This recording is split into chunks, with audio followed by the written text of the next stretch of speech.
ঢাকায় যাওয়ার একটা সুযোগ এসেছে, কিন্তু আমি এখনও ঠিক করতে পারছি না যাব নাকি সব কিছু ছেড়ে এখানেই থেকে যাব। কারণ কিছু জিনিস এখন আমাকে সবচেয়ে বেশি আটকে রেখেছে।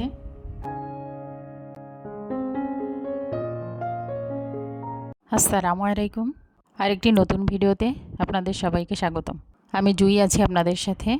প্রতিদিনের মতো আজকের দিনটাও শুরু করেছি নামাজ আর কোরআন শরীফ পড়ে, আলহামদুলিল্লাহ। বাচ্চাদের এখনও পরীক্ষা চলছে। আজকে তাদের মৌখিক 8:30 থেকে 9:30 ভিতর শেষ হয়ে যায় সাধারণত। তাই সকালে খুব ভারী কিছু না করে হালকা নাস্তা করিয়ে দিলাম। এই গরমে লেবুর শরবত বানিয়ে দিলাম, সাথে সিদ্ধ ডিম। এতে পেটটাও খালি থাকবে না আর পুষ্টিটাও পেল। এতে ওরাও অনেক খুশি, কারণ সকালবেলা উঠে ভাত খেতে ওরা একটু বিরক্ত হয় আর আমারও তখন একটু কষ্ট লাগে। আর এখন যেহেতু অল্প সময় থাকবে মাদ্রাসায়, ফিরে ভাত খেয়ে নিতে পারবে। কিন্তু যখন মাদ্রাসা থাকে তখন তো ছুটি হয় দেরিতে, তখন ভাত না খাইয়ে উপায় থাকে না। এর মধ্যে তারাও কিন্তু মাদ্রাসা থেকে ফিরে এসেছে, আর আমার মাও কিন্তু ঘুম থেকে উঠে জুসটা পেয়ে খুশি মনে খেয়ে নিচ্ছে। আর আমি আজকে একটু বিপদেই পড়ে গিয়েছিলাম। জুসটা খেয়ে নিয়ে ফ্রিজ থেকে ভাত বের করলাম। যেহেতু এক হাঁড়ি ভাত ছিল, তাই ভেবেছিলাম সকালবেলা আর নতুন করে রান্না করব না, কিন্তু ভাতটা বের করে দেখে পুরোপুরি নষ্ট হয়ে গিয়েছে। যাই হোক, কী আর করা, দেরি না করে তাড়াতাড়ি আবার নতুন করে ভাত বসিয়ে দিয়েছিলাম। তারপর ভাত হয়ে গেলে সবাই মিলে খেয়ে নিলাম। আর আজকে গতকালকের তরকারিগুলো ছিল, ওইটা দিয়েই খেয়ে নিয়েছি। খাওয়া দাওয়া শেষ হতেই টেবিলটা একটু পরিষ্কার করে গুছিয়ে নিলাম। এ পর্যায়ে এসে আমি আপনাদের কাছ থেকে একটা লাইক চেয়ে নিচ্ছি। প্লিজ একটা লাইক দিয়ে ভিডিওটি কন্টিনিউ করবেন। আপনার একটা লাইক আমাকে আরও নতুন নতুন ভিডিও বানাতে উৎসাহিত করবে, আর ভিডিওটিকে আরও অসংখ্য মানুষের কাছে পৌঁছে দিবে। আসলে একটা কথা আপনাদের সাথে শেয়ার করি। এবার এসে আমার হাজব্যান্ড কিন্তু আমাদেরকে একটা ভালো খবর দিয়ে গিয়েছে। ঢাকায় নিয়ে যেতে চাই আমাদের। বিষয়টা শুনতে ভালো লাগলেও অতটা সহজও না। আমার এই বড় বড় ফার্নিচার, এতদিনের গোছানো সংসার, সব কিছু এখন একটা বড় চিন্তার বিষয় হয়ে দাঁড়িয়েছে। আজকে যেহেতু গতকালের তরকারি অনেকটাই বেঁচে আছে, তাই বেশি কিছু রান্না করার প্ল্যান নেই। ভাবছি শুধু বেগুনটাই ভাজি করব, আর বেগুন ভাজির সাথে ডিম ভাজি না হলে আমাদের ঠিক চলেই না, তাই সাথে ডিমটাও ভেজে নিব। এই যে আমার বেগুন কিন্তু ভাজা প্রায় শেষ। এই সাধারণ খাবারটাই আমাদের কাছে অনেক স্পেশাল মনে হয়, বিশেষ করে যখন সাথে থাকে গরম গরম ভাত। বাচ্চারাও এই ধরনের সহজ খাবার বেশ পছন্দ করে, আর আমরাও খুব তৃপ্তি নিয়ে খেতে পারি। আসলে দেখবেন মাঝে মাঝে বেশি ঝামেলার রান্না না করেও কিন্তু খুব সুন্দর একটা খাবারের মুড তৈরি করা যায়। যাই হোক, রান্নাবান্না শেষ করে রান্নাঘরটাও সুন্দর করে গুছিয়ে রেখেছি। আর আপনারা তো দেখেছেন আমার ওয়াশিং মেশিন আছে, কিন্তু এই ওয়াশিং মেশিনে সব কাপড় চোপড় কিন্তু সুন্দর করে পরিষ্কার করা যায় না। শার্টের কলারের ময়লা, হাতার ময়লা, এগুলো কিন্তু ওয়াশিং মেশিনে দিলেও পরিষ্কার হয় না। এজন্য বাচ্চাদের কাপড় চোপড়গুলো আমি হাতেই কেচে নিব আর মেশিনে শুকাতে দিব। কাপড় চোপড়গুলো ভিজিয়ে দিয়ে আমি গতকালকের কাপড় চোপড়গুলো গুছিয়ে নিচ্ছিলাম। আর বাচ্চাদের মাদ্রাসার দুইটা করে 4টা ড্রেসে আমি ভিজিয়ে দিয়েছি। এখন চিন্তা হচ্ছে যদি কাপড় চোপড়গুলো ঠিকমতো শুকাতে না পারি তাহলে কালকে ওরা কিভাবে পরে যাবে। তাই যতটা সম্ভব চেষ্টা করছি দ্রুত এদিকের কাজগুলো সেরে কাপড় চোপড়গুলো ধুয়ে গোসল করে বের হওয়ার জন্য। আর বাচ্চাদের গোসল করিয়ে তেল মাখাতে যেয়ে দেখি যে তেলের পট খালি, তাই আবার তেল ঢালতে হলো। তেলটা ঢেলে তেল মাখিয়ে দিলাম ওদের। আর এটা হচ্ছে খাঁটি নারকেল তেল, গ্রাম থেকে নিয়ে আসি সব সময়।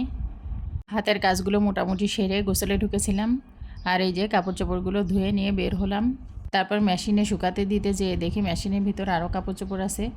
তারপর সেগুলো ধুতে দিলাম, ওইগুলোর সঙ্গে এগুলো একসাথে শুকিয়ে নেব ইনশাআল্লাহ। বাচ্চারা আবার গোসল করে খাওয়ার জন্য বিরক্ত করছিল, তাই ওদের খাবার দিয়ে নামাজটাও পড়ে নিলাম। তারপর নিজে খেয়ে ফাতিমাকেও খাইয়ে দিলাম। এর মধ্যে বাচ্চাদের ব্যাচে যাওয়ার সময় হয়ে গেল, তাদেরকে ব্যাচে দিয়ে আসতে গেলাম। আর যা বলছিলাম, আমার হাজব্যান্ড আমাদের ঢাকায় নিয়ে যেতে চাচ্ছে, কিন্তু এত বড় বড় ফার্নিচার, এত কিছু নিয়ে যাওয়া কি সম্ভব বুঝতে পারছি না। শুধু যে ফার্নিচারের বিষয়টা চিন্তা করছি তাও না, বাচ্চারা এখানে একভাবে একটা মাদ্রাসায় পড়ছে, আর এখন বছরের অর্ধেক প্রায়, আবার যে নতুন করে কোথায় কিভাবে শুরু করবে এসব নিয়েও চিন্তায় আছি।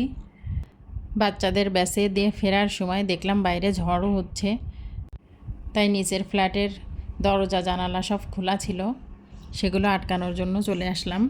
কারণ খোলা অবস্থায় ঝড় উঠলে আবার দরজাগুলো বাড়ি খাবে। তাছাড়া আকাশে মেঘও আছে, ঝড় উঠলে বৃষ্টি হলে ধুলাবালি পানিতে ভরে যাবে ঘরবাড়ি, তাই সব বন্ধ করে উপরে চলে আসলাম। উপরে এসে কাপড় চোপড়গুলো নিয়ে ছাদে চলে আসলাম মেলে দেওয়ার জন্য। মাদ্রাসার 2টা ড্রেস বাসার ব্যালকনিতে দিয়েছি, আর বাকি আর সব কাপড় চোপড় উপরে নিয়ে এসে মেলে দিলাম। চিন্তা করলাম বৃষ্টি হয়ে যদি সব ভিজেও যায় তাহলে অন্তত ওদের মাদ্রাসার ড্রেসটা শুকনা থাকলে পরে মাদ্রাসায় যেতে পারবে। আর এই যে ফাতিমাকেও নিয়ে এসেছিলাম। ফাতিমা আমার বোনের বাঙ্গি গাছের বাঙ্গি দেখে বলছিল যে সে খাবে। আর এই যে দেখেন বেদানা গাছটাতে কি পরিমাণে বেদানা ধরেছে। আজানের একটু আগে আগেই আমরা নিচে নেমে এসেছিলাম। এসে নামাজ পড়ে কোরআন শরীফ পড়তে বসে গেলাম। কোরআন শরীফ পড়তে বসার আগে আবার চুলার উপর দুধ দিয়ে এসেছি জাল করে নেওয়ার জন্য। এই যে দুধটাও জাল করে নিলাম। আবার ওদিকে বাচ্চাদের ফেরার সময় হয়ে যাচ্ছে, তাদের জন্য আবার একটু নাস্তা রেডি করব। তাদের আব্বুজি আসার সময় নুডলস নিয়ে এসেছিল। এই যে আজকে এই নুডলসটাই রান্না করে নিব ওদের জন্য। প্রথমে 2টা নিয়েছিলাম, কিন্তু পরে দেখলাম 2টাতে হবে না, তাই আবার 4টাই নিয়ে নিলাম। এটা ম্যাগি নুডলস।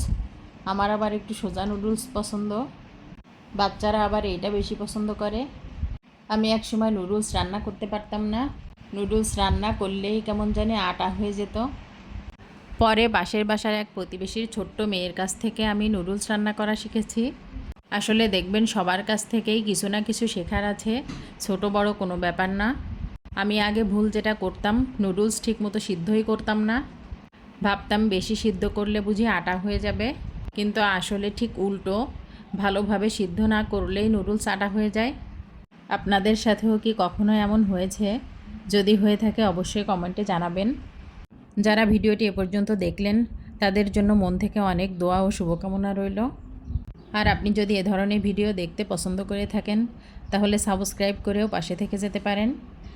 আপনার একটুখানি সহযোগিতা আমাকে আরও উপরে উঠতে সাহায্য করবে ইনশাআল্লাহ। এই ছিল আমাদের আজকের দিন, কিন্তু একটা বিষয় এখনও মাথায় ঘুরছে, ঢাকায় যাওয়া ঠিক হবে নাকি এখানেই থাকা। আপনারা অবশ্যই কমেন্টে জানাবেন। আপনাদের মতামত আমার জন্য অনেক গুরুত্বপূর্ণ।